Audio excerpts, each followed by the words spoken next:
it's kind of funny to see how like something as simple as like playing a game together can like change relationships, can help them, can help people heal. For my last question, I think it's a very simple question, but I really want you to think about what it means to you. So, what does destiny mean to you? Hmm. Ooh, actually, so I can actually really unpack this in kind of a very personal way. Um, so just Bungie games in general has always been a huge thing in my family. Me and my dad like never got along when I was growing up, and then we played Halo 2 together, and we played through the campaign together. And I'm not even joking. Like overnight after that, it like our relationship changed. Just gaming together, and so my mom was a huge fan of Halo as well. She liked the books. She was, liked Cortana and stuff like that. And it was around the time Halo 4 came out. My mom got cancer and passed away. And it was this degenerative, it got into her brain. So she went not as herself, put it that way. Um, so going in and playing it's kind of what has always been a through line in our family, Halo, Bungie games, stuff like that. And, I have two brothers and, so we get on, we play, me and my wife play.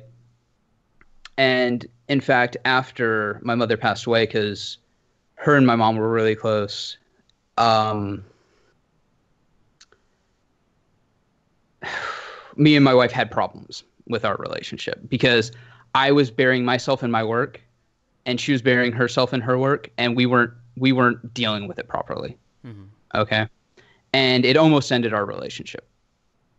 And it's kind of funny to see how like something as simple as like playing a game together can like change relationships, can help them, can help people heal.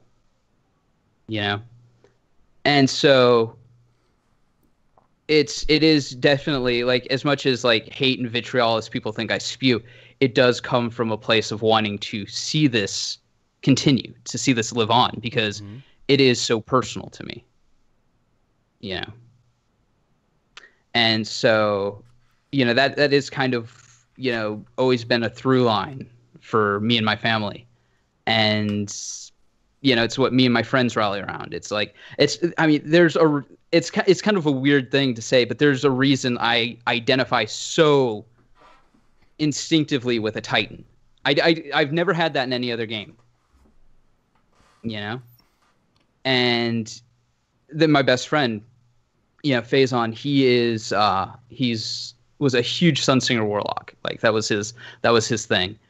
And I've never seen a game like people identify with classes and ways to play in a game so personally as in like with Destiny. And I'm sure you guys have your, you look at your character and you go, yeah, you know what, that clicks. That's me. Mm-hmm. That's if I was in this world, that's what I would be. It's not like when you play Monster Hunter or something like that, and I love these games. I love Monster Hunter. I love Warframe. But it's like, the weapons are disposable. The characters are kind of disposable. Hmm. But like, I don't know. In Destiny, maybe it's because the lore. Maybe it's because the grind for the gear and the armor, especially Destiny 1. Not so much Destiny 2, but Destiny 1. That time, that commitment, that drive, to get better gear, to do better, to beat the raid on hard, to get the Vex Mytho class, to get Thorn, to get all these really cool things. On top of it just builds relationships and it helps people, and I can see that, and I can see where a lot of people were upset with me when I was criticizing the game because they had that relationship with it as well. But it's like, if you don't do this, if you don't say the hard things, then you're not going to have it. It's going to go away.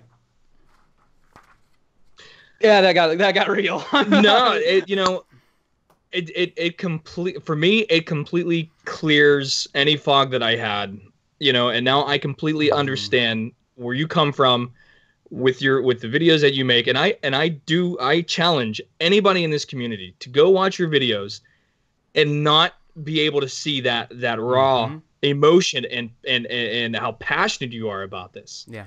And that's why I personally click with you, because I do want to see this game do well, and I do want to see this be the #1 game, not the #2, like, you know, what the Activision's call. I want it to be #1. I want it to be this emotional connection that D1 I had.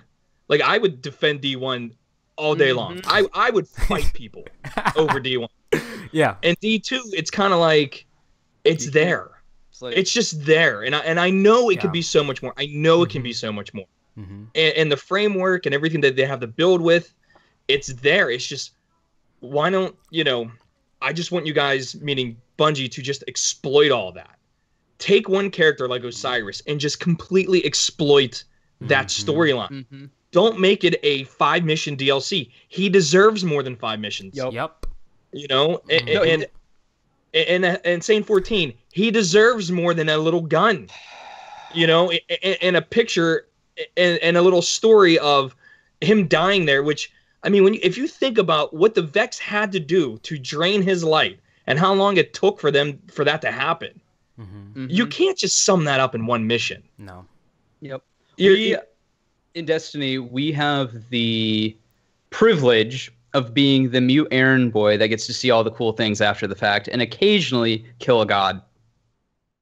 If you like that and you want to see more, check out the entire 2-hour podcast over on the Destiny Tracker YouTube channel. Link in the description below, and like always, my fellow Guardians, stay frosty.